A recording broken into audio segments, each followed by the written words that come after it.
The regular Louisville Metro Council meeting of July 28, 2022 will please come to order. Please rise for the Pledge of Allegiance to the flag. I pledge allegiance to the flag of the United States of America and to the republic for which it stands, one nation, under God, indivisible, with liberty and justice for all.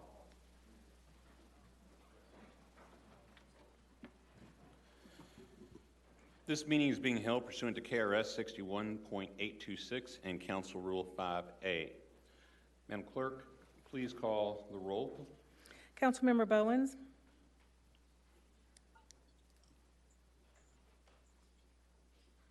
Councilmember Present. Oh, thank you, ma'am. Councilmember Shanklin. Present. Councilmember Dorsey. Councilmember Arthur. Present. Councilmember Purvis. Present. President James. Here. Councilmember McCraney. Here. Councilmember Armstrong. Here. Councilmember Hollander. Here. Oh, sorry, sir, I didn't. Here. Councilmember Mulvihill. I think he's frozen. Councilmember Mulvihill, can you hear me?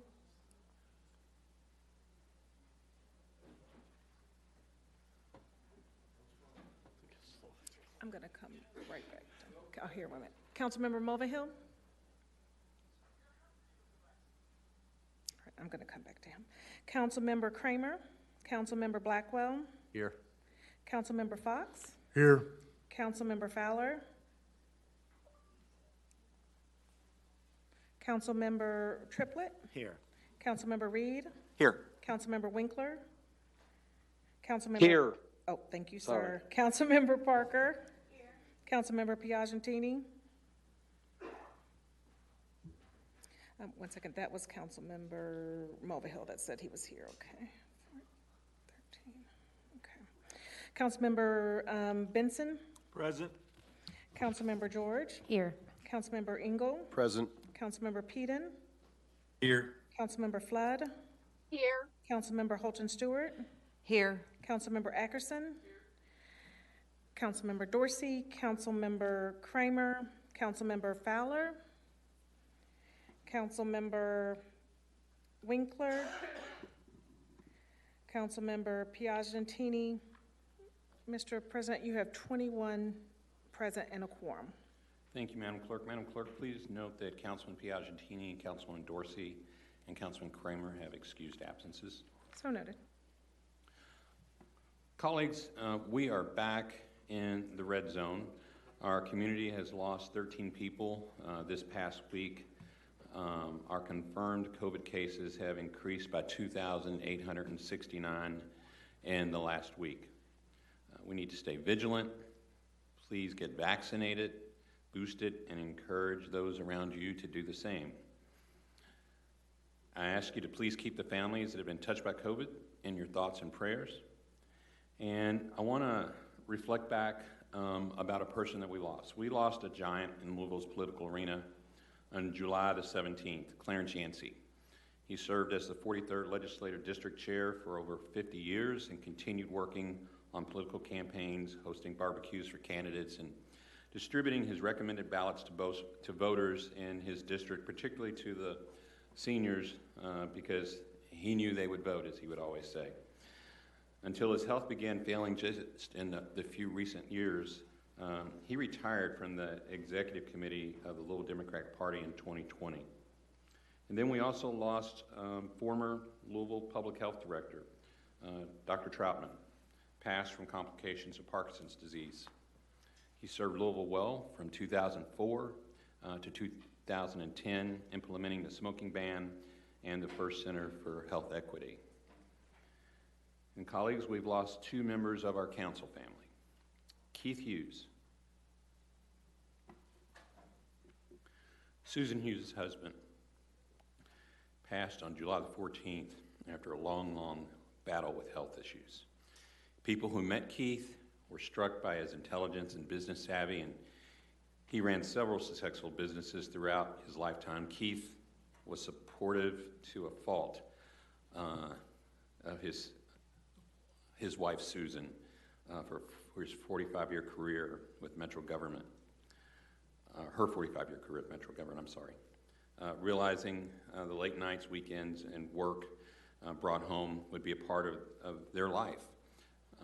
Susan is Councilman Triplett's LA. And then we also lost Gene Taylor, who retired from Metro 311 and started here at Metro Council as the office helper for Councilwoman Green's office for 18 months. And her smile was always a bright point for everybody. So we've had a lot of loss, and I'd just like to take a moment to reflect upon that. Thank you.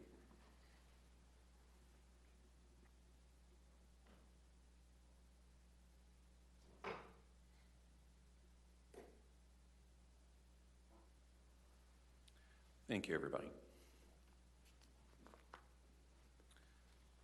Councilman Dr. President Blackwell, I believe you have a special guest. Anybody's going to join?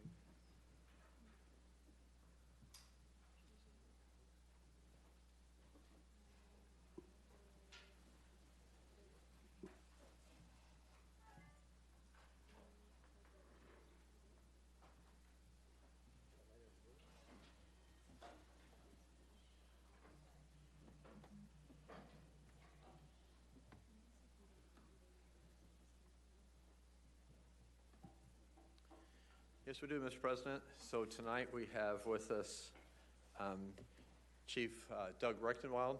And I'm going to say first that PRP Fire Department is one of the finest fire departments, not only in Metro, but really I would say around the state. They do a great job.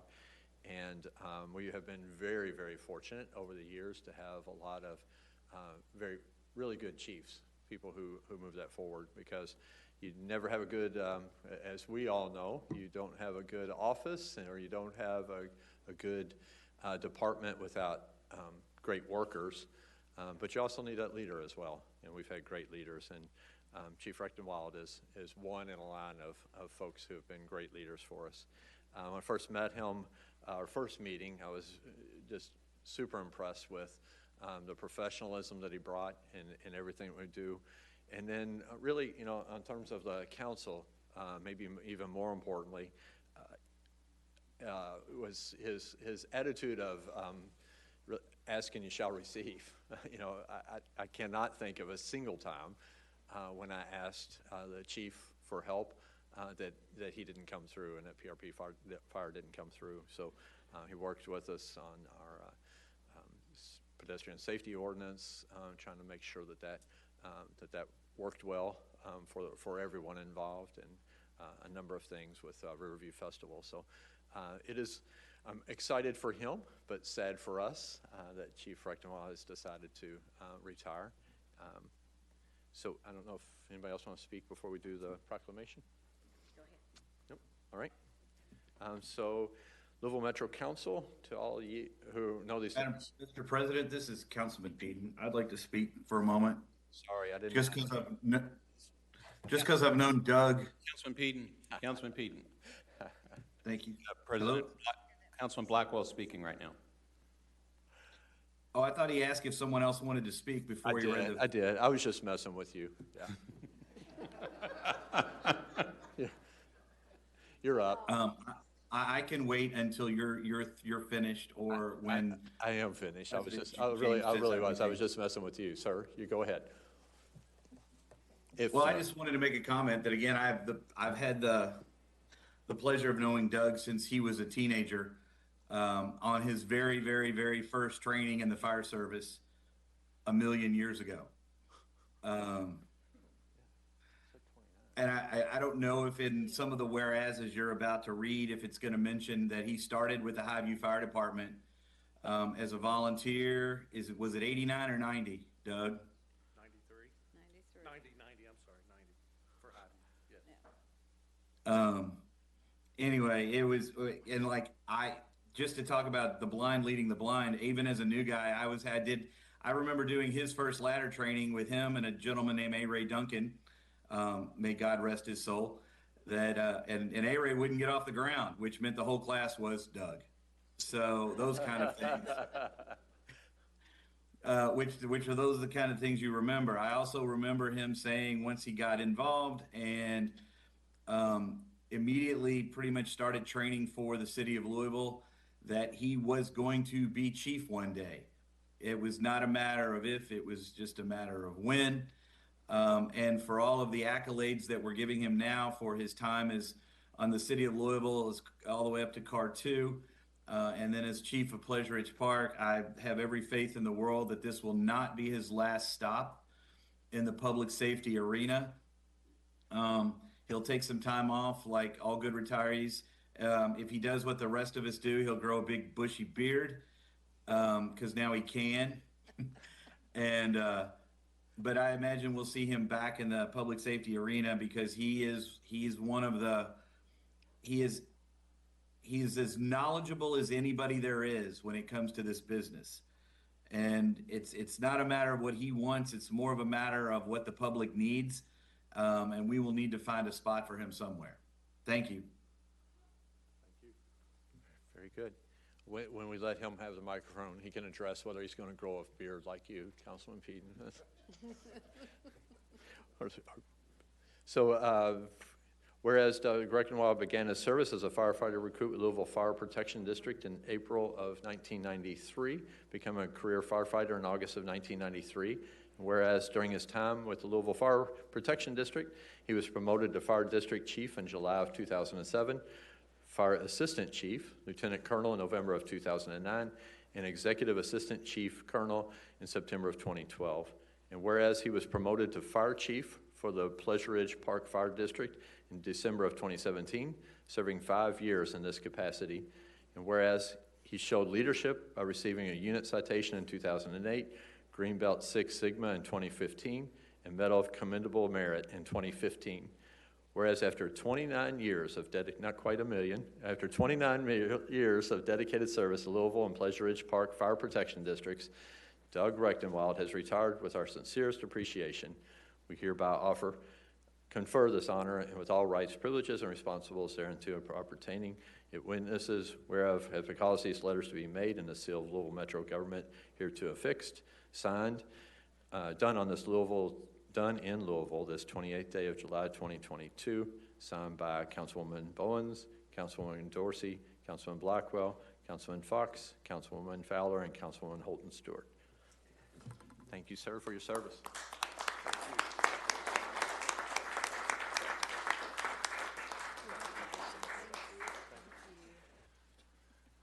Thank you all very much. I do not talk as much as Councilman Peden, but how are you, sir?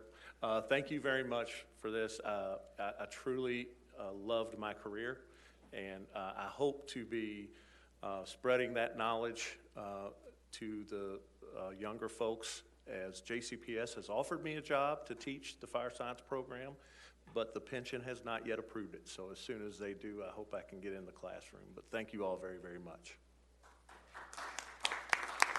You gonna grow a beard? No beard? Can't. So anybody has pulled with the pension board. Yeah. we wanna call them. Yeah, thank you. Congratulations. Thank you. very much. Sorry. Let's go in here and do it.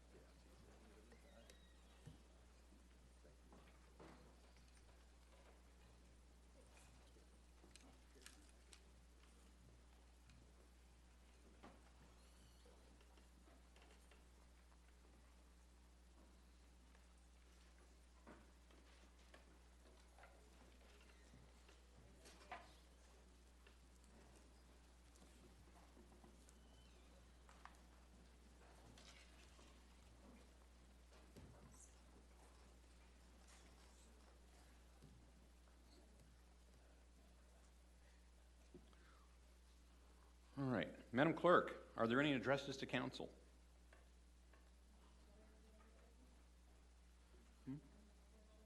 No. Yes, sir, there are. Let me remind those addressing the council to please refrain from using any profanity or making derogatory statements to council members. Madam Clerk, please bring them forward. Richie Gypsy, Yes, ma'am. you can come forward, sir. Yes, ma'am. Thank you. I'm going to take a minute before my time starts so I can explain due to we've had a computer problem for one. The notary public card is on here, not to promote notary public, that I'm a notary. It's so that you can call me or email me if you have questions on this abuse, this neglect, this notorious Louisville Metro Animal Services. That's what it's there for. I'm up 18 hours a day, every day, 7 days a week, because I have a lot of animals that are sick, a lot of animals that are old. If you have questions, call. I will answer them. I'm 100% transparent. I would like to ask everybody now real quickly, you'll see a number 4 that's circled on page 1 with the X. If you could read that and think about what it says there and keep that in your mind as we go through this. And then on page 2, our computer only should have drew lines through mine. It should have made like a little pink star instead beside it. So on some of them, if it's got the lines through it, I'll go ahead and read page 2, because you may not be able to read it because it may be too dark of a color for that. So on page 1, if everybody will read that real quick, then I'll jump to page 2. I'll read it real fast, and then my time will start, and we'll go.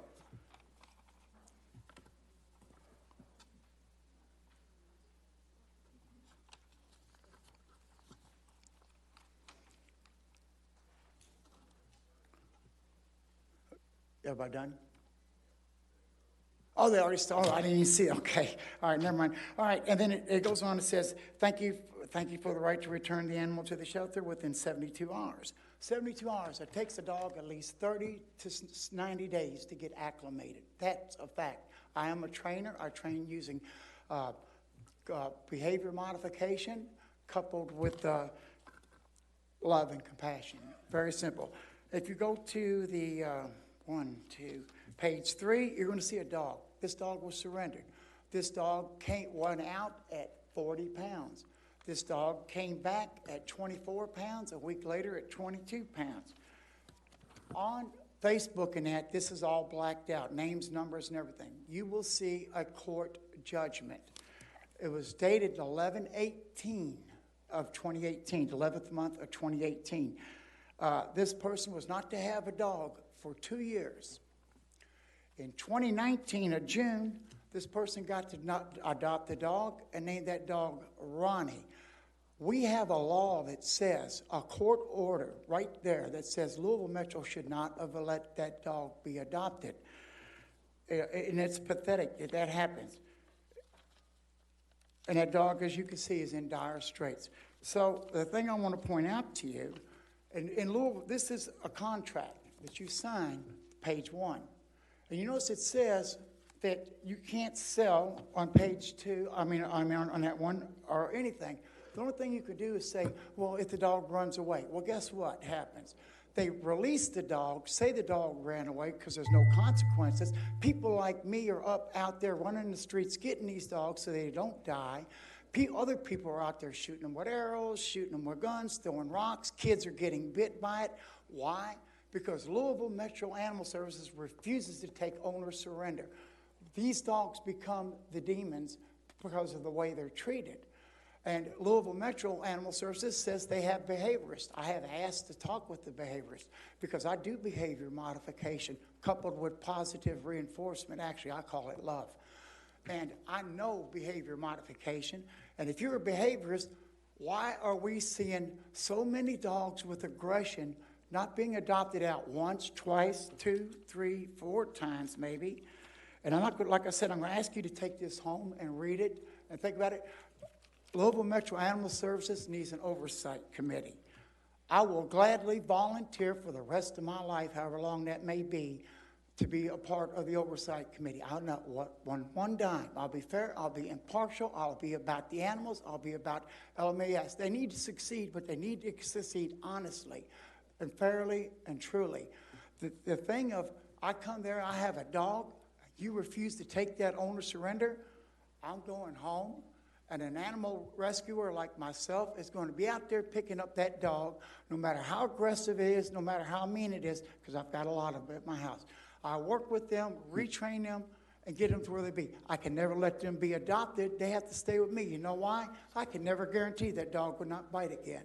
And it's all because of the abuse and the hurt that it went through, that our Louisville Metro says, we're a no-kill shelter. No, you're not. You're an outright liar. A no-kill shelter would be responsible for the animals that come in as owner surrender. They would Mr. not Gypsy? refuse to take them.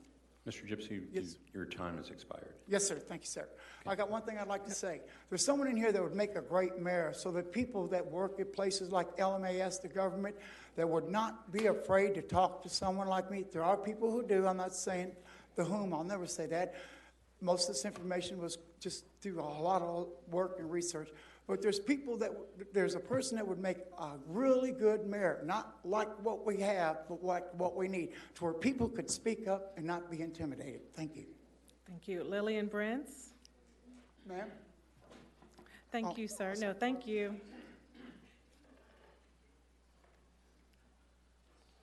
Thank you, ma'am.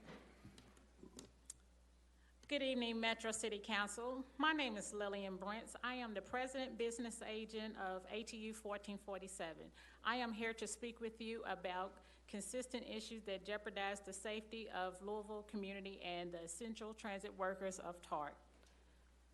Tuesday, there was a shooting on a bus that started with a disruptive passenger on one bus, but because of TARC's lack of action, it ended on a second bus, jeopardizing the safety of more passengers and another operator. TARC still have yet to update the employees and the community on that incident. Half of the radios at TARC does not work. Having a working radio is essential to performing the job. Again, that safety concern was brought to TARC's attention on July the 1st. It is still an issue today. TARC has not been bargaining in good faith to redeem some of those issues, like not having a working radio. We propose contract language to where we ask TARC to correct safety concerns brought to their attention by the union. TARC declined that proposal on at least 2 other occasions. We tried to reword that proposal on several different occasions because we have a right to work in a safe working environment. TARC's board, TARC's executive leadership team, most common phrase is, "we can't," when approaching issues brought to their attention, whether it's safety and other issues. We can't get parts to fix new buses. We can't address and communicate safety issue in a timely manner. We can't provide adequate training for new employees and current employees. We can't afford a competitive living wage to attract and maintain current employees. We can't guarantee every passenger will be picked up and dropped off. We can't guarantee the safety of employees and the Louisville community. Between the persistent safety issues that affects the community and their disrespectful approach to the bargaining, TARC's view the community and workers with some pervasive callousness. That is unacceptable. Time's up, TARC. We demand a fair contract, better working conditions. They propose a 1% raise for the essential workers. The CPI is at 9.1. 9.1. That is unacceptable. By accepting a 1% raise, we will actually be taking a pay cut. Thank you. Thank you. Cecil Calhoun?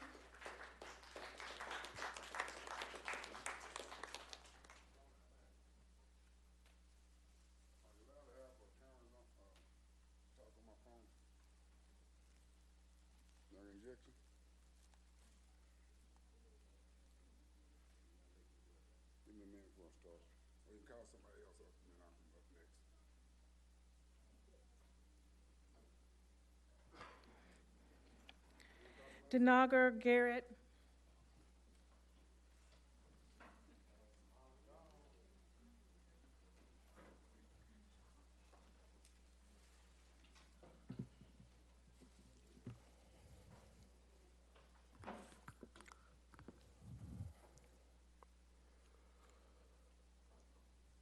I can go ahead. Okay. Good evening, leaders of City Council. My name is Minister Denavar D. Garrett, representative of Ex-Hate Voice of Louisville and American Clergy Leadership Conference.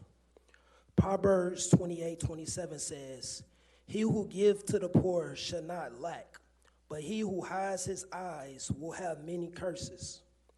City of Louisville and LMPD, you have to stop using people's record to justify the city's wrongdoings. It's been 6 months and we still don't know what happened to Jordan Griffith. What hurts about this is Jordan has 2 daughters. Remember, we hold a protest months back, and I watched Jordan's oldest daughter hold up a sign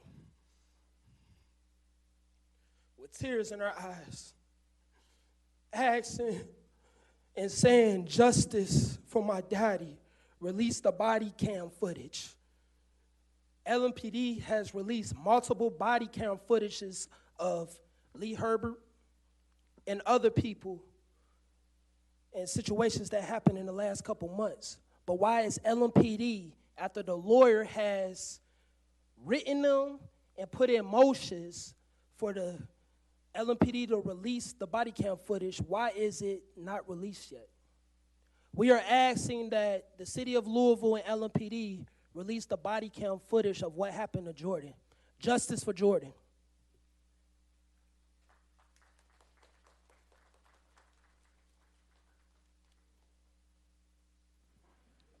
Cecil Calhoun, thank you, sir.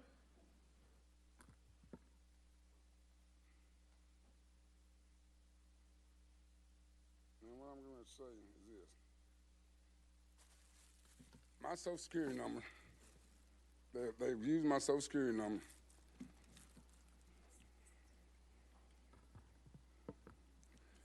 Right. My Social Security number means to me a whole lot. Police just took my Social Security number and gave it to a witness that hit me in the car. And then I don't want to fight because y'all want me to fight. If I call the police on some issue, they just don't even come, don't care. Now, President James said that the mayor done it to me. Okay? If the mayor done it to me, y'all part of the city. I've been fighting y'all for a while. Ain't none of y'all here gave me a council member. Then y'all want to say I'm mental illness? But y'all wonder why the kids out here, y'all want to stop murders? Because y'all pick at them, y'all mess with them on little ass charges, and then they're going to go over here, when they go to court, they come out, get shot, then somebody retaliate. But the mayor done it to you? My Social Security is my Social Security. And then Barbara Shank is going to say, my sister said help me. But she never told me anything about my sister when I met with y'all. Now, I want to know who's my counsel in this city. Because y'all don't want me to go off.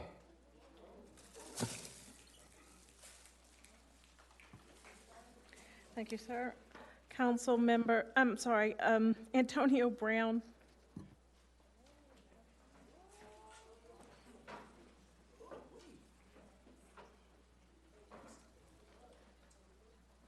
I'm Antonio Brown, AB, local activist protester. Us labelers without rights. I ask myself and consider, is these the consequences we have to deal with for asking for human rights? Time and time again, we ask and plead for some type of transparency from Officer Chief Shields of the LMPD and our mayor of mayors, Mayor Greg Fisher. Even this cabinet has failed us as I sit back and watch our city crumble under this administration, from lack of funding, council programs in our community, and the programs that we do have has no real solutions. The over-policing of the LMPD's peace officers at our community event, or is it the 15-minute delay on police scanners so we cannot police the police? This isn't true transparency. This is real, this is real reconstruction. We don't know what happened on March 2nd, 2 p.m.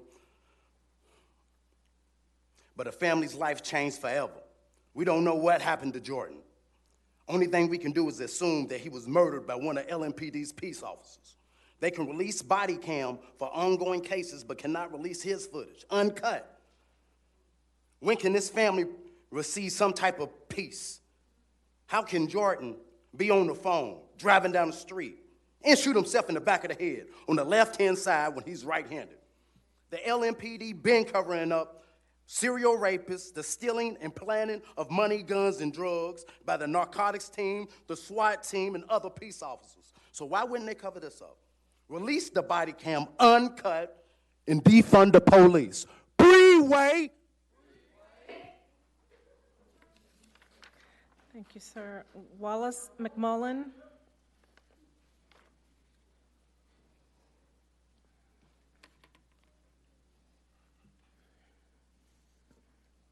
Hi, I'm Wallace McMullen, residing at 4324 Dover Road in Louisville. I am a member of the 100% Real Group, which is promoting renewable energy and climate action for Metro government. In the year or so since I last spoke to you, 1,000 homes burned down in a forest fire near Boulder, Colorado. Hundreds of people were killed in tornadoes in western Kentucky. People died this month from heat in Spain, England, and western United States. People were trashed by flash floods in St. Louis this week. Extreme weather from climate change can kill people. NOAA now tells us that the average number of heat waves per year has risen from about 2 per year in the 1960s to an average of 6 per year in the last decade. June this year was the hottest ever recorded.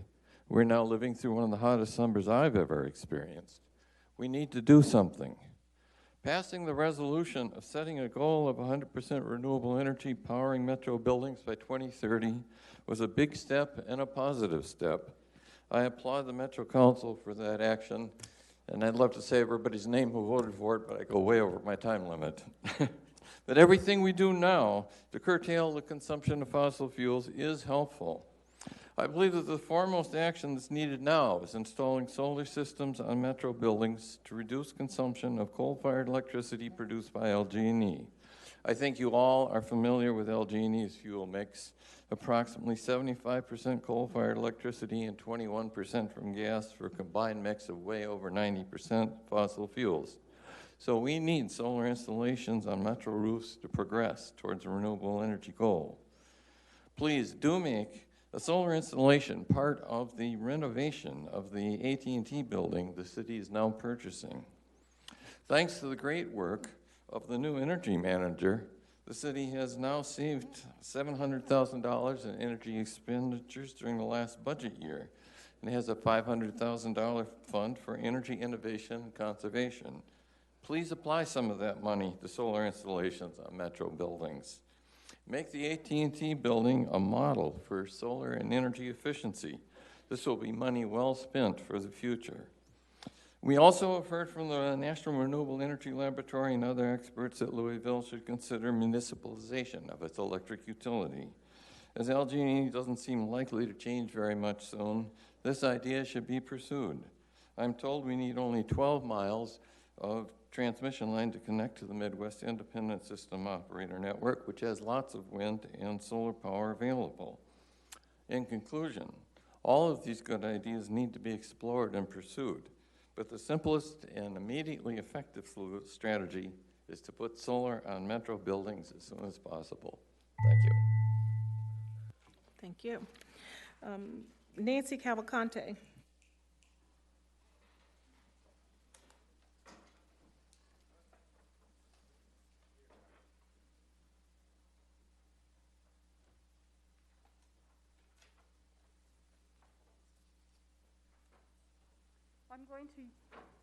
I'm going to speak into the mic. I want to be sure you hear me. I'm going to use my phone and my voice, but the words are not mine.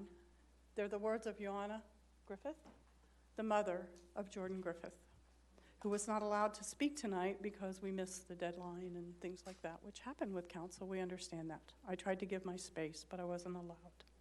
So here are her words, and then I'll speak the words I had prepared. My son passed away March 2nd, 2022. Until this day, we still haven't received any answers or a clear understanding of what has happened to my son. That's her son we're talking about. I have heard many different stories and details being told about what happened. I want to be shown evidence because I can't just listen to all the stories that are being told.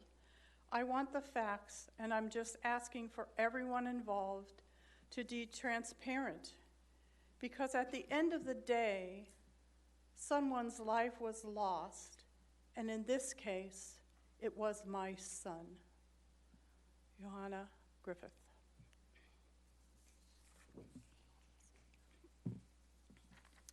We did a lot of work last year on the FOP contracts, and that's what I came to speak about. But it's not done. We still have a lot of work to do. Those contracts are still problematic for the people of this city. People are paying a price, a high price, for things that are protected for police, while our citizens are not being protected from harm, even from our police. So I'm here tonight to remind you that there are 2 contracts sitting in the Louisville.Kentucky.gov system, and I would ask you to read them. That was my summer reading for the program, was to read these contracts again and see where can we make them better, where can we make them stronger, how can we make them not just protect those who are supposed to protect us but often do not.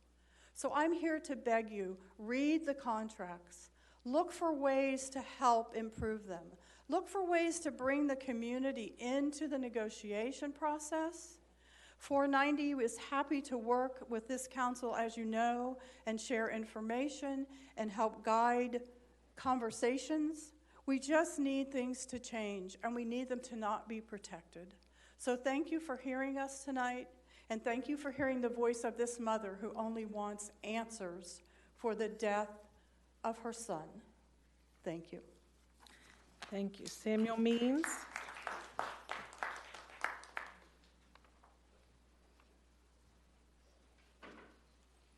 Samuel Means.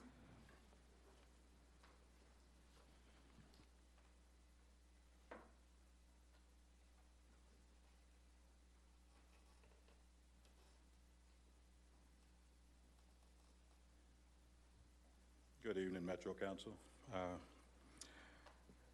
Guys, excuse me, a little warm in here, but I'm here to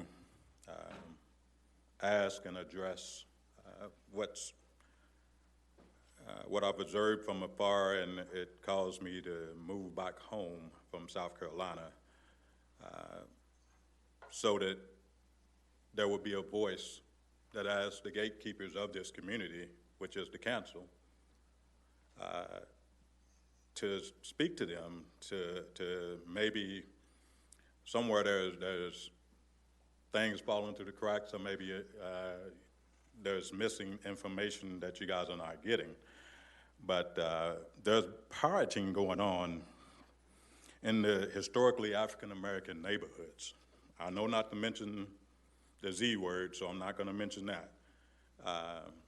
But there's pirating going on. And in this pirating, there is a change of demographics. I'm all for diversity. Not here speaking against the diversity, but I'm also not wanting diversity to erase historically African-American neighborhoods, and that's what's going on. And with the gatekeepers, I either don't care, don't know, but I'm here to inform. Because when I look, the second largest group that helps members of council sit here is the African American group. And yet, they're being pushed from side to side. History is being erased. It does no good to have an historically black, an historically African American neighborhood and you don't have any African Americans in it. Or they can't afford to live there. Which brings me to my next topic is, because of the pirating that's going on, the property taxes are being raised, and in a lot of these African-American neighborhoods, you have the elderly that are still left there, fixed income people, and their property taxes are going up. while the well-to-do property taxes are staying the same or lower. And this has to be addressed. It has to be taken care of. It has to be solved. Also, you have to be able to preserve our history, because African-American history is a part of Louisville history. Whether we want it to be or not, but one of the most famous Louisvillians, Muhammad Ali, was an African-American. So what do we say to him when we say that we're going to wipe out historic neighborhoods that are people that look like you? And that's what's going on. And I look at it in the West End. I look at it in the neighborhood that's named after my ancestors. All of this is going on. And nothing is being done to stop it. And the theory word, or the word that's being thrown out there, is diversity. Diversity.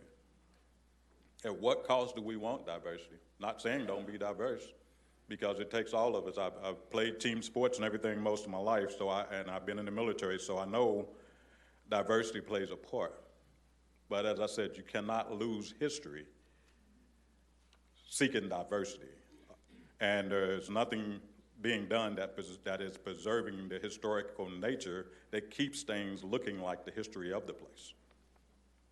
It's changing, and you know, African Americans are making per capita, per income, family-wise, close to $100,000 less than a European American. Mr. Means, your time has expired. Okay, all right. Thank you. Shonda Lee.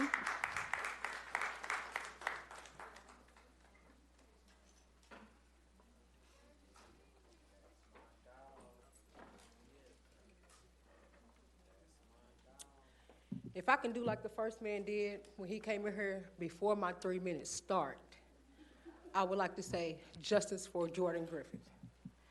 I would like his mom to stand with me again, because everybody needs to see this woman's face.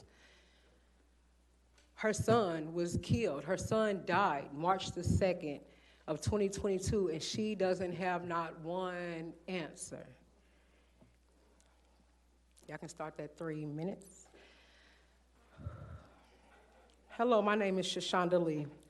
I take great pride in being able to speak today. I've been in the community for years, cooking for the protesters and the homeless community, responding to mental health issues alongside of a large number of community activists.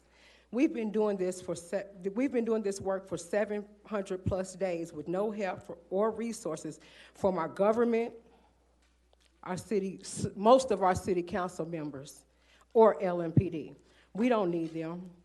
Meetings like this are held, and the community is invited to come and speak as a form of a pacifier. We are tired of being pacified. Do y'all really take into account what the community has to say? It bothers me that people who hold offices are considered city leaders. Maybe y'all are, but y'all lead in the direction of regression, not progression. Y'all looking to increase levels of officers, meaning getting more officers hired. Why do we need more officers when the ones that we have that took an oath to protect and serve is doing just the opposite? A raise was approved, $220 million. Y'all got to be. What part of that raise will bring trust between the police and the community? None. There is no monetary value that will bring trust between the two. We don't need more officers, and the ones that we do have didn't deserve a raise. When my niece was 2 years old at the time she went missing, one officer was dispatched. But when it's a traffic stop, 8 cars show up. And the officers, after whatever is taken care of, they stand out for 30 minutes talking and laughing. But y'all understaffed. Make it make sense. Y'all can't. Is this what we are rewarding the officers for? I'm asking y'all to make it make sense. David James. You told Dondre Jefferson from GVI to be transparent when you come in here. You remember that last week? Be transparent when you come in here. When have you ever been transparent with the community? We've been asking you for a long time to be transparent with us. We ain't asking for much, for you just to tell us the truth. You can't even do that. Where was the community leaders when Michael Newby, Jeremy Burton, Breonna Taylor, David McAtee, Shelby Gazaway, Damondre Jordan, Jordan Griffith, and Omari Cryer were killed by the police? Ms. Lee, your time has expired. Mr. President, that concludes the addresses to council. Justice for Jordan Griffith.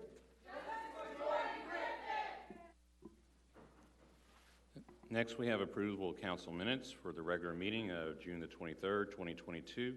Are there any corrections or deletions? Motion to move. May I have a second? Second by Councilman Reed.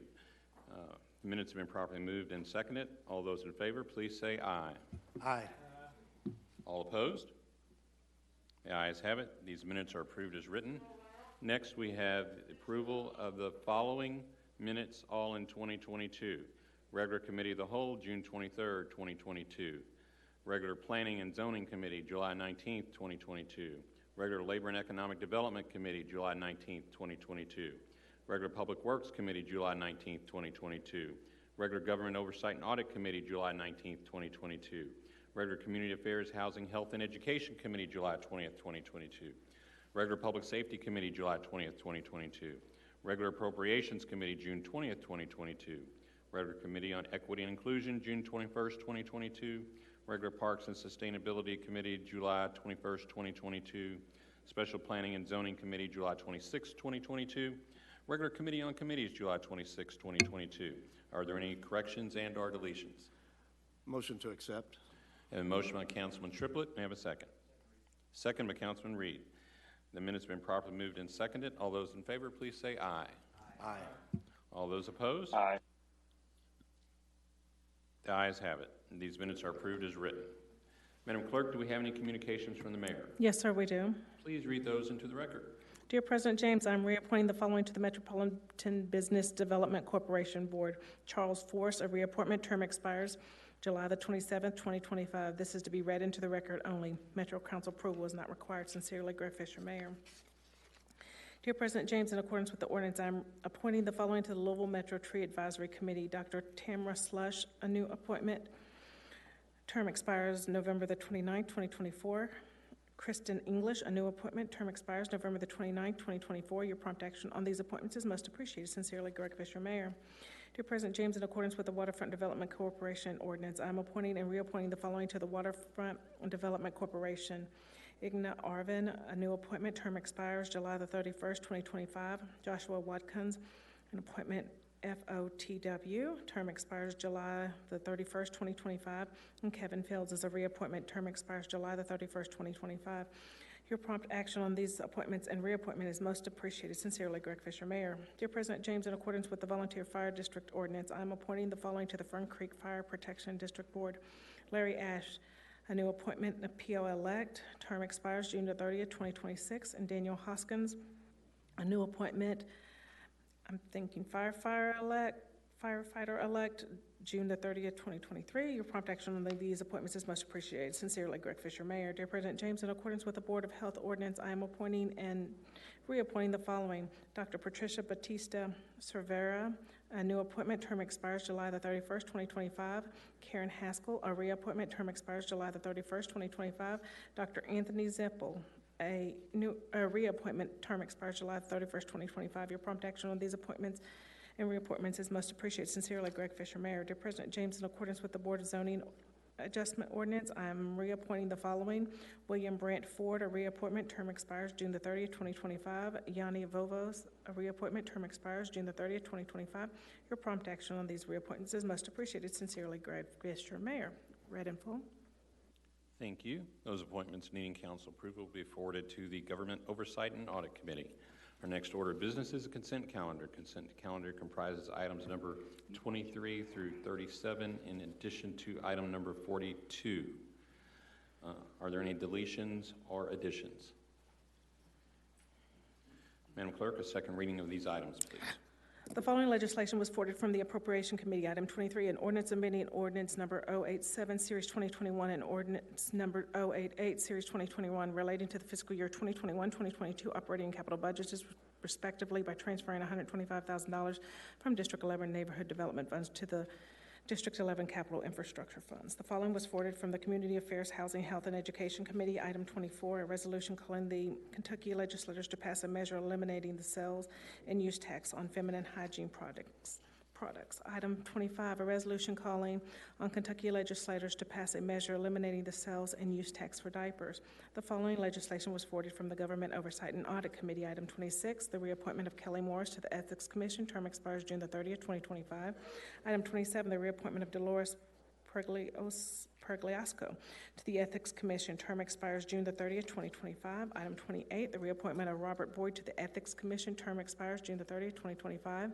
Item 29, the reappointment of Stacy Wade to the Kentuckiana Works Greater Louisville Workforce Development Board. Term expires June the 30th, 2025. Item 30, the reappointment of Chris Schremser to the Kentuckiana Works Greater Louisville Workforce Development Board. Term expires June the 30th, 2025. Item 31, a reappointment of Dr. Ty Handy to the Kentuckiana Works Greater Louisville Workforce Development Board. Term expires July the 28th, 2025. Item 32, appointment of Andrea Luego to the Nulu Review Overlay District Committee. Term expires February the 26th, 2023. Item 33, appointment of Leslie McGrath Vincent to the Jeffersontown Fire Protection District Board. Term expires June the 30th, 2025. Item 34, the appointment of Gina Schrodowski to the Cemetery Board. Term expires April 13th, 2025. And item 42, a reappointment of Kim Blanding to the Kentuckiana Works Greater Louisville Workforce Development Board. Term expires June the 30th, 2025. Read in full. May I have a motion? No, I'm not. The following legislation was I got excited.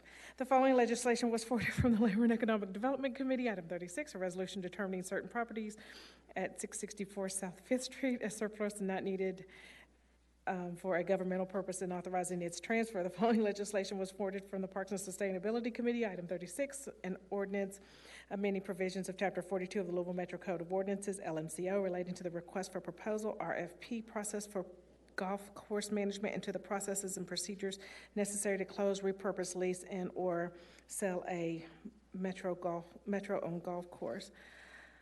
The following legislation was forwarded from the Planning and Zoning Committee. Item 37, a resolution recognizing the original Highlands Neighborhood Association and the official neighborhood map of the original Highlands neighborhood. Read in full. Thank you. May I have a motion? Motion, Winkler. Motion by Councilman Winkler, second by Councilman Triplett. The consent calendar has been properly moved and seconded, requiring a roll call vote. Madam Clerk, would you please open the roll?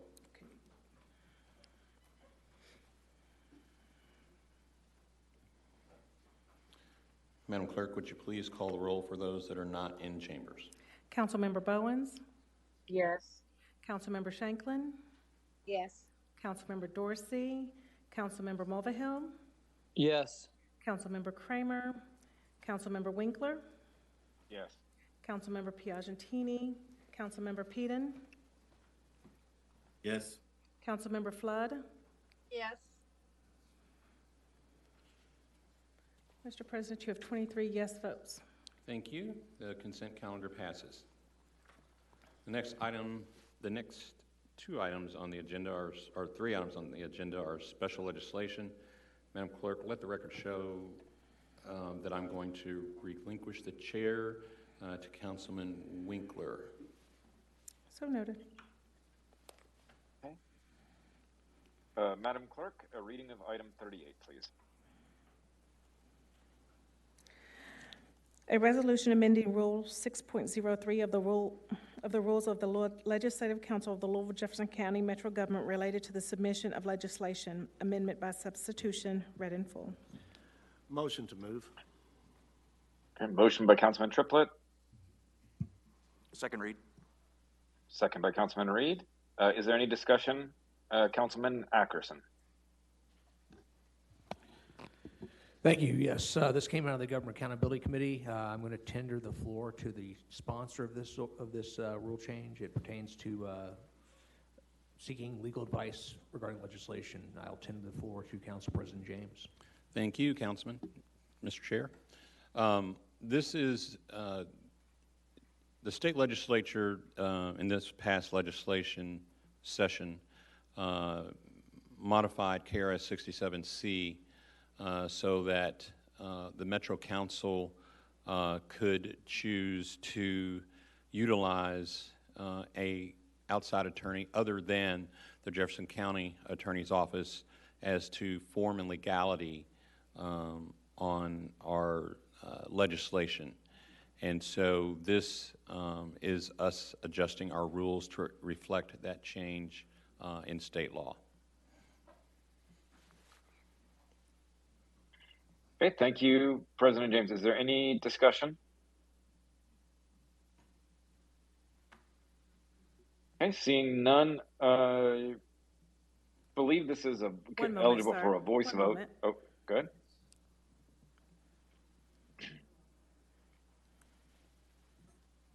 That's okay, you can go, sir. Okay, this is a resolution allowing for a voice vote. All those in favor say aye. Aye. Any opposed? The ayes have it. The resolution passes. Madam Clerk, a reading of item 39. A resolution of the Louisville Metro Council amending the Metro Council Employee Handbook concerning the Metro Council social media account usage. Read in full. Motion to move, Triplett. Second motion by Triplett. Second read. Second by Reed. And this is President James. Discussion? Thank you, Mr. President Pro Tem. This particular item, I am requesting that we send this, or not actually send this, but hold this at the council level to allow the county attorneys to make some adjustments to this. And so with that, I will make a motion to table this at the council level. Okay, we have a motion by President James. Can I get a second? Second. Okay, second. All those in favor say aye. Aye. Any opposed? The item is tabled. Madam Clerk, a reading of item 40. A resolution of the Louisville Metro Council amending the paid and unpaid time off benefits chapter of the Metro Council Employee Handbook by creating a new section regarding victims of crime and domestic violence leave. Read in full. Motion to move. Thank you. May I have a motion? Motion by Councilman Triplett. Second read. Second by Councilman Reed. President James, any discussion? Yes, thank you, Mr. President Pro Tem. This is a reflection of the ordinance that this council passed in protection of Metro employees who find themselves victims of domestic violence and crimes. And this just allows for the employees of the Metro Council to have the same benefits as the rest of the employees of Metro government. And I ask for your approval. Thank you. Is there any further discussion? Okay, seeing none, this is a resolution that allows for a voice vote. All those in favor say aye. Aye. Aye. Any opposed? The ayes have it. The resolution passes. Madam Clerk, please let the record show that I'm relinquishing the chair back to President James. So noted.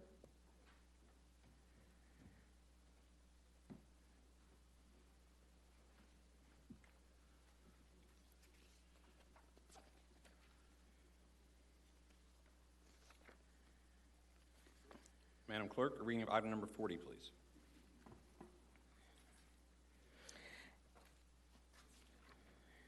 I take that back. No, item 40. Sorry. There we go. Wrong one. No worries. I messed up. Madam Clerk, a reading of item number 41. An ordinance creating a new section of Chapter 113 of the Louisville Metro Code of Ordinances, LMCO, requiring Louisville Forward to produce a report detailing best practices to promote public safety for late-night businesses. Read in full. Thank you. May I have a motion and a second? Motion to move. Motion, Wink. Motion by Councilman Triplett, second by Councilman Arthur. The ordinance is before us. Is there any discussion? Councilman Fox. Thank you, Mr. President. This is a resolution, a non-binding resolution. It was amended, actually, from an ordinance to resolution. And it involves Louisville Metro government producing a document for safety best practices at late-night businesses. And with your blessing, I'm going to defer to the author, Councilwoman Cassie Chambers Armstrong. Councilwoman. Thank you, Mr. President, and thank you, Mr. Chair. As a reminder, we discussed this at the council meeting prior to our recess, at which time it was an ordinance. There is a proposed amendment in the system, which I will make shortly and ask for your support on, to convert this into a resolution. Just to remind folks of what this does, because really sort of the impact of it doesn't change whether it's an ordinance or it's a resolution. What really is different is the discretion that the mayor's office has. There are numerous cities throughout America that have put together these documents that are a resource to businesses, community members, law enforcement officers about what best practices around public safety look like for a particular type of businesses operating in a late night space. A lot of these are geared towards nightclubs or towards bars that have a lot of people late at night where people might be consuming alcohol, but they're designed to be flexible to address a variety of needs. They tend to cover topics ranging from how to tell if someone has had a date rape drug or some sort of drug put into their drink, how to have plans to protect the public around things like active shooter drills, what you should train your staff on, what best practices are in terms of the plans that you should have on file. Things like recommending that you have a form that you keep. If someone has a medical emergency, what information the staff should be writing down to provide to first responders when they arrive on the scene to make sure that there's a seamless transition. And so, as Councilman Fox noted, these are all non-binding recommendations. They do not impose any obligations on businesses. In fact, I met with a lot of late-night businesses and have incorporated into this amendment by substitution some additional language to just stress yet again that this document is supposed to be a resource, it's supposed to have ideas, it's supposed to be something folks look at and say, huh, that's a good idea. I never would have thought about having a form to deal with medical emergencies to make sure that there's a seamless transition to first responders. I should consider doing something like that. However, we've actually put some language making it very clear that any legal requirements for late night establishments would require further legislative enactment of state or local bodies. And so with that, I would like to make a motion to accept the floor amendment by substitution loaded into the system to convert this from an ordinance that would have required the mayor's administration to produce this document to a resolution asking them to consider putting together these types of best practices. And I'll second that, Mr. President. Second. We have a motion by Councilwoman Chambers Armstrong, a second by Councilman Fox. Is there any discussion? Hearing none? I'm sorry. Okay. All in favor of the amendment to a resolution, please say aye. Aye. Aye. All opposed?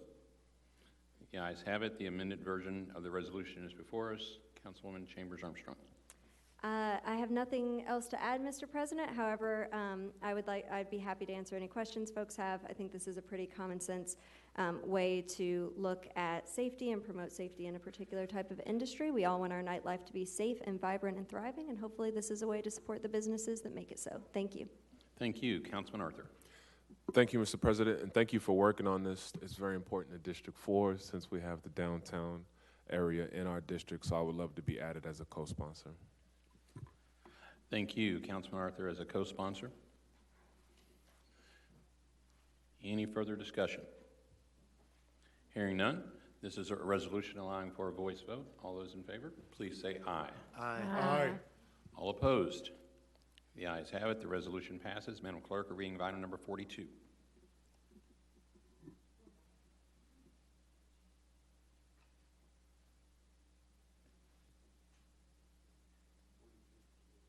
Oh, that's right.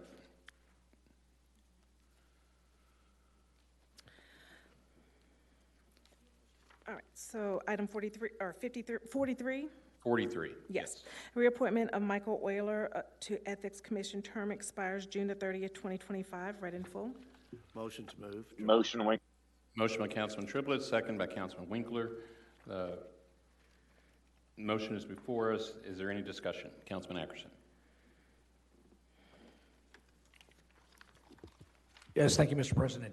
This is an item that came out of the committee unanimously, except for one individual who needs to abstain, and that's the reason it's on old business. I'll leave it to the councilwoman from District 25 to explain her abstention. Thank you. Councilwoman Holton Stewart. Thank you, Mr. President. Yes, I will need to abstain from this vote because of the relationship. He's the husband of a first cousin of mine, so thank you. Thank you, ma'am. Is there any further discussion? Hearing none, Madam Clerk, would you please open the roll for voting?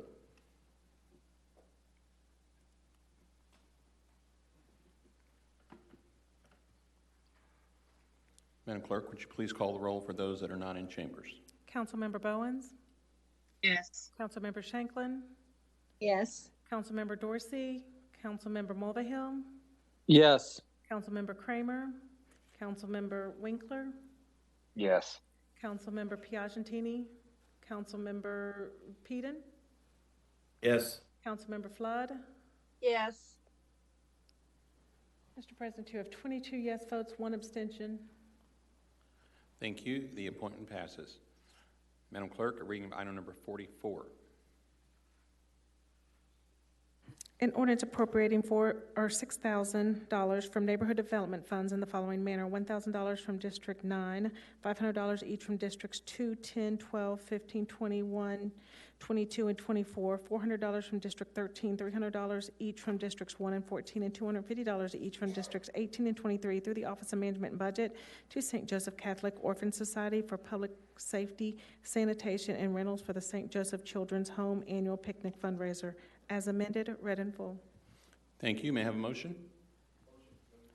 Motion by Councilman Triplett, second by Second. Councilman Arthur. The ordinance is before us. Is there any discussion? Councilman Blackwell. Thank you, Mr. President. So this came out of committee, unanimous, but went to old business because of the amendment to add additional support. The ask was $6,000, and our current amount is $6,000. So there isn't room to add on unless others would like to lower theirs, which might be a possibility. Councilman Hollander is the primary sponsor. He may or may not want to speak to it. Thank you, Councilman Hollander. I just want to thank everybody who has had it on. You're right, there's no more room to add on. However, you can bring your private change to the St. Joseph Children's Homes Picnic, the 173rd picnic. There will be plenty of things to win, lots of wheels. It's on August 13th on Frankfurt Avenue. Thank you. Thank you. Is there any further discussion? Hearing none, this is an ordinance requiring a roll call vote. Madam Clerk, would you please open the roll for voting?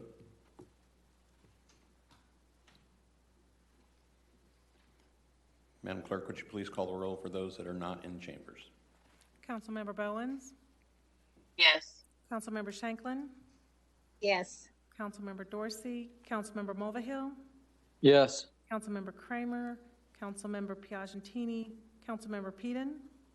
Yes. Councilmember Flood? Yes. Mr. President, you have 22 yes votes. I don't think you called me. Oh, that's what I didn't do. Sorry. Councilman Winkler? Yes. Yeah.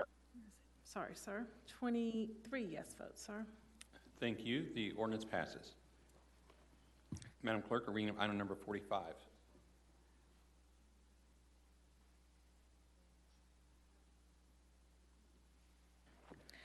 An ordinance appropriating $6,575 from neighborhood development funds in the following manner: $1,000 from District 9, $850 from District 10, $500 each from Districts 2, 13, and 15, $475 from District 7, $450 from District 21, $350 each from Districts 1, 6, 12, 17, and 25, $300 from District 20, and $250 from District 3 through the Office of Management Budget to the Louisville Independent Alliance for the 2022 Buy Local Fair as amended, read in full.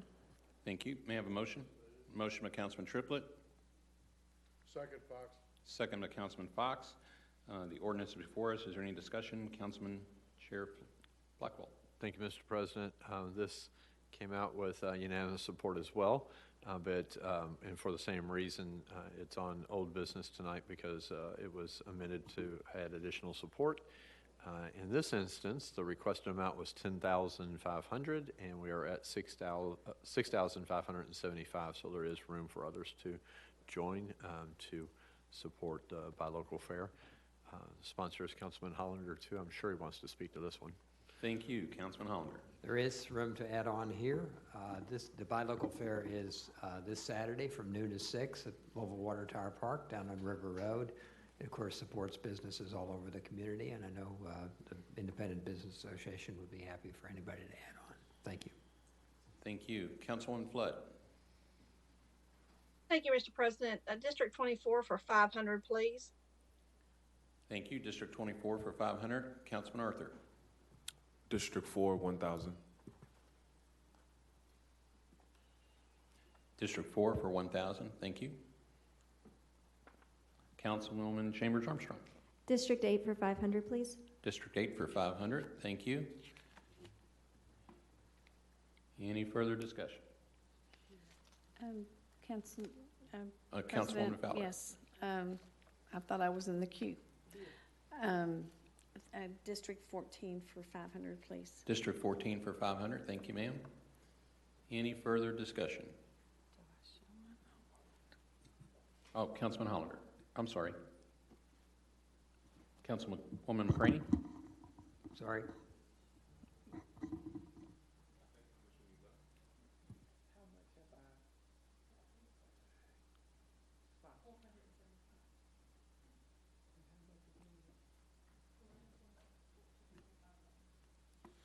$1,425 is the distance.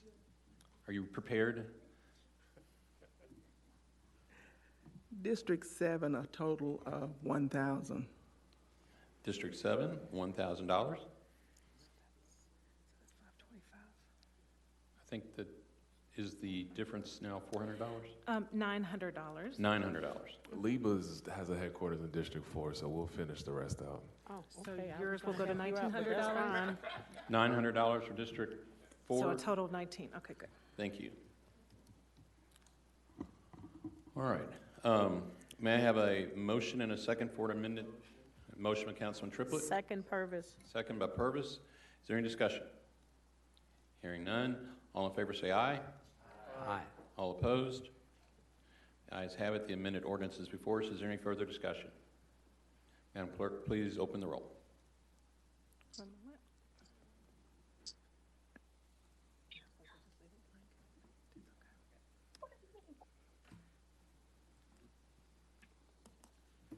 Madam Clerk, please call the roll for those that are not present. Councilmember Bowen? Yes. Councilmember Shanklin? Yes. Councilmember Dorsey? Councilmember Mulvihill? Yes. Councilmember Kramer? Councilmember Winkler? Yes. Councilmember Piagentini? Councilmember Peden? Yes. Councilmember Flood? Yes. Mr. President, you have 23 yes votes. Thank you. The ordinance passes. Madam Clerk, a reading of item number 46. An ordinance relating to the zoning of property located at 905 East Oak Street containing approximately 0.086 acres and being in Louisville Metro, case number 22 zone 0009, as amended, read in full. Thank you. May I have a motion and a To second? move, Triplett. Second, Engel. Motion by Councilman Triplett, second by Councilman Engel. With ordinances before us, is there any discussion? Councilwoman Flood. Thank you, Mr. President. The applicant proposes to rezone this M2 property to C2 at 905 East Oak Street. It will continue the existing antique shop on the first floor, and it will utilize the second and third floor for a short-term rental unit. It will be one unit with 4 bedrooms. It was stressed during committee that this unit is rented as a single unit and cannot be rented as separate dwellings. In addition, the committee added binding element number 9 that states that any significant changes or alteration to the proposed structure, building height, number of units, number of buildings, any increase in density on the property, any changes in use on the property, and or any amendments to the binding elements shall be reviewed before the Planning Commission and final action determined by the Metro Council. And this is in President David James District, and I believe he's satisfied with that explanation. Thank you. Is there any further discussion?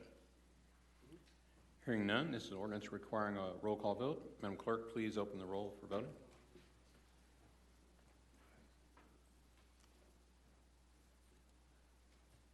Madam Clerk, please call the roll for those that are not present. Councilmember Bowens? Yes. Councilmember Shanklin? Yes. Councilmember Dorsey? Councilmember Arthur? Councilmember Mulvihill? Yes. Councilmember Kramer? Councilmember Winkler? Yes. Councilmember Piagentini? Councilmember Peden? Yes. Councilmember Flood? Yes.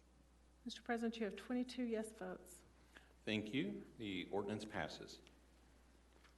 Madam Clerk, a reading of item number 47, please. An ordinance relating to the zoning of properties located at 10310 and 10312 Stone Street Road, containing approximately 3.6 acres and being in Louisville Metro, case number 21 zone 0150, as amended, read in full. Thank you. May I have a motion and a second? Motion to move. Motion by Councilman Triplett, Second, Purvis. second by Councilwoman Purvis.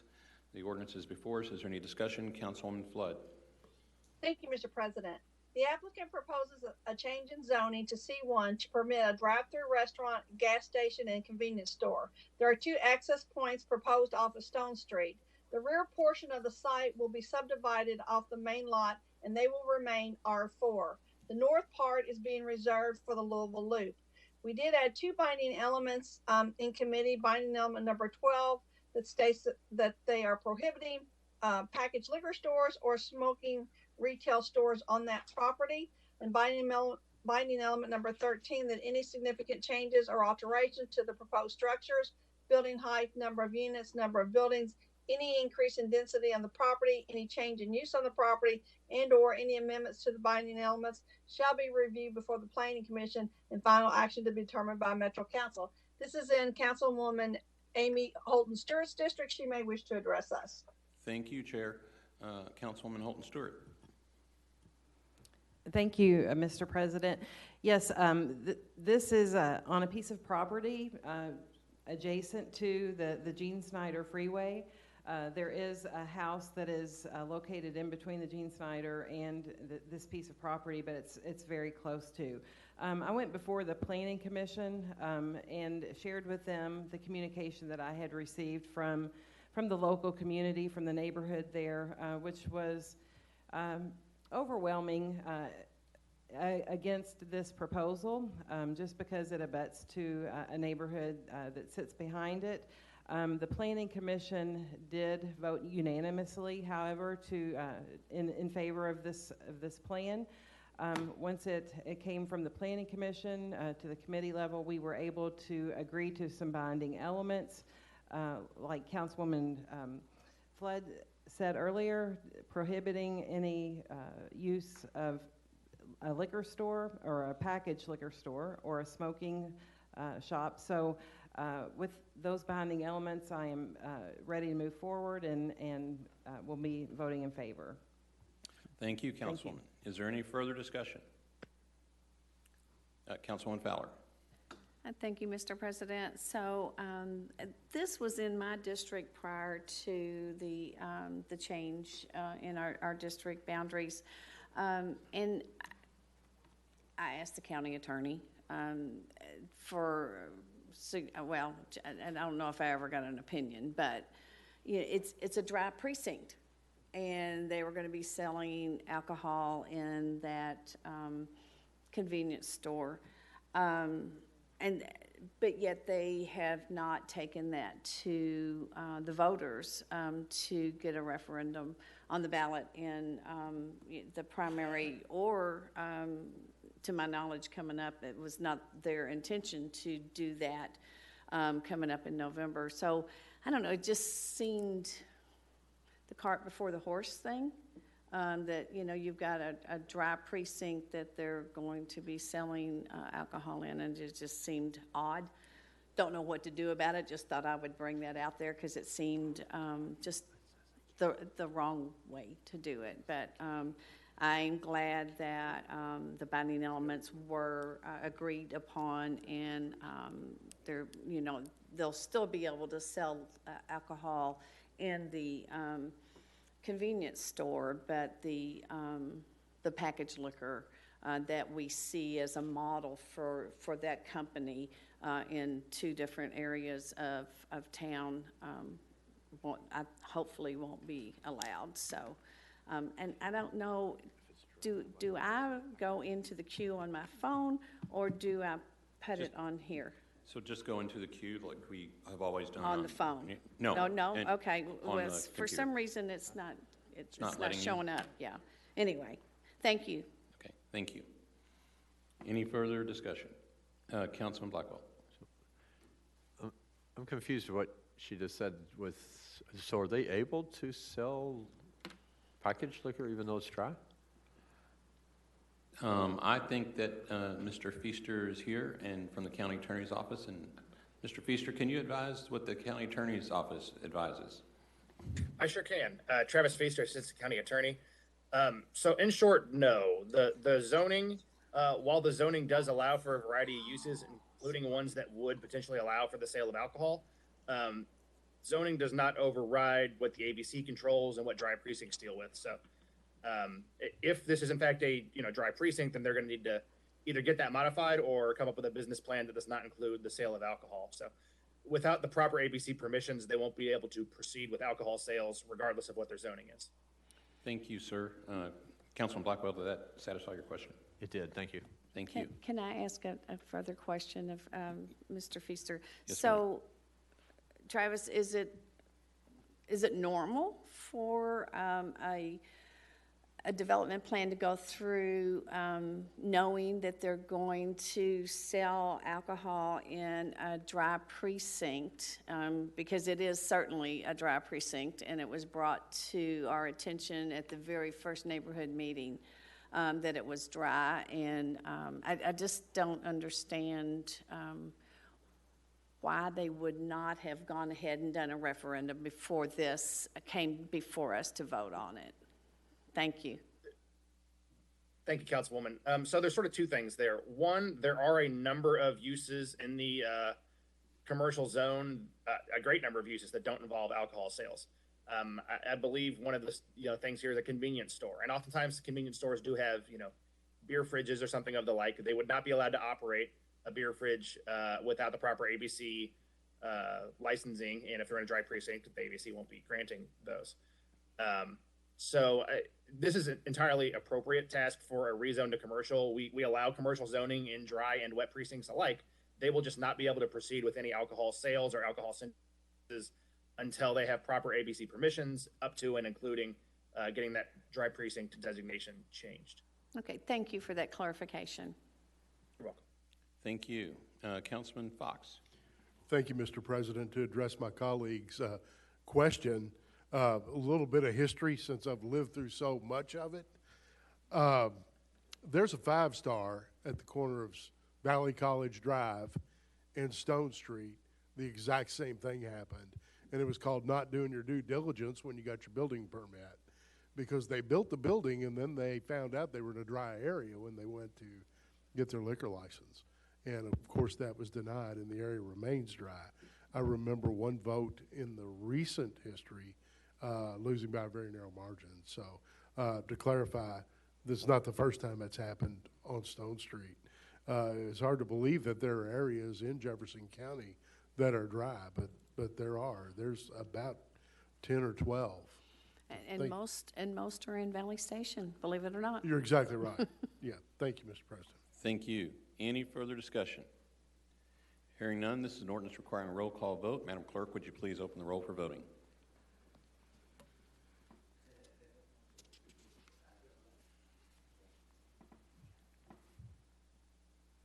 Councilmember Bowens? No. Yes. Councilmember Shanklin? Yes. Councilmember Dorsey? Councilmember Mulvihill? Yes. Councilmember Kramer? Councilmember Winkler? Yes. Councilmember Piagentini? Councilmember Peden? Yes. Councilmember Flood? Yes. Mr. President, you have 23 yes votes. Thank you. The ordinance passes. Madam Clerk, reading of item number 48, please. An ordinance relating to the zoning of property located at 100 North Crossmore Avenue containing approximately 0.25 acres and being in Louisville Metro. Case number 20, zone 0126. Read in full. Thank you. May I have a motion? Motion by Councilman Winkler, second by Councilman Triplett. The ordinance is before us. Is there any discussion? Councilwoman Chair Flood. Thank you. The applicant proposed a change in zoning from R5 to R6 to create 5 separate units. They would be consisting of the existing structure as 1 unit, the garage/carriage house as 1 unit, and they propose to build 3 new structures on the property. This is a lot of construction on a residential piece of property.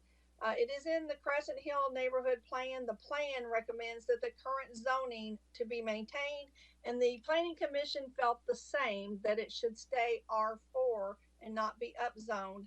R5 and not be upzoned. So tonight's vote to uphold the planning commission, a yes vote is to uphold the planning commission's denial of the zoning. And this is in Councilman Bill Hollander's district. He may wish to address us. Thank you, Councilwoman. Councilman Hollander. Thank you, Mr. President. Yes, I did watch the planning commission meeting about this. And Councilwoman Flood has said it well on this single-family lot, fairly small single-family lot. There's already a single-family residence, a garage with a carriage house, and this would have been to produce a triplex on the lot as well.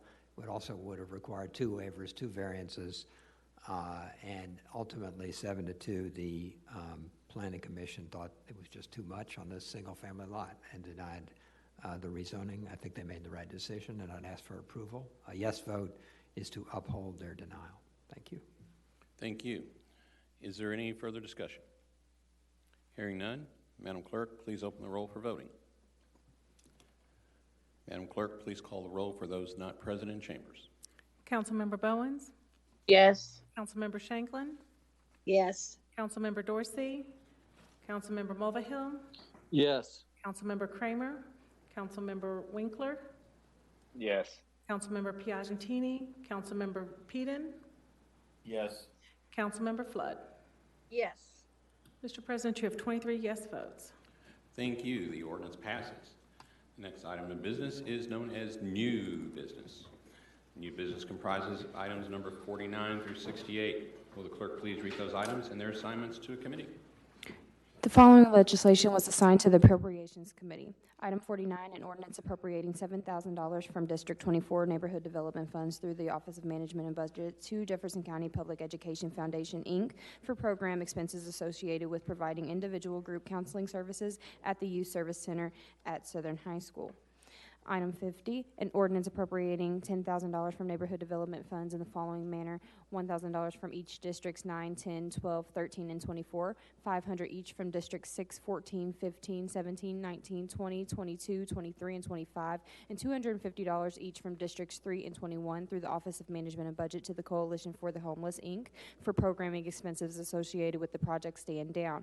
The following legislation was assigned to Budget Committee. Item 51, an ordinance approving a 5th round of the American Rescue Plan ARP local fiscal recovery funding to various Louisville Metro government departments to address the continued impact of COVID-19 on the economy, public health, state and local governments, individuals, and business. Item 52, a resolution of official intent of the Louisville Jefferson County Metro government to finance the acquisition, construction, renovation, and improvement of certain capital projects of the Louisville Jefferson County Metro government and its agencies and departments from the proceeds of one or more proposed issues of general obligation bonds and general obligation notes. The following legislation was assigned to Community Affairs, Housing, Health, and Education Committee. Item 53, a resolution in support of issuing a stamp to honor Muhammad Ali. The following legislation was assigned to Labor and Economic Development Committee. Item 54, a resolution pursuant to the capital and operating budget ordinances approving the appropriation to fund the following non-competitively negotiated sole source contract for the Office of Safe and Healthy Neighborhoods concerning a media campaign for its Trauma Resilient Community Program, Outfront Medium LLC, $60,000.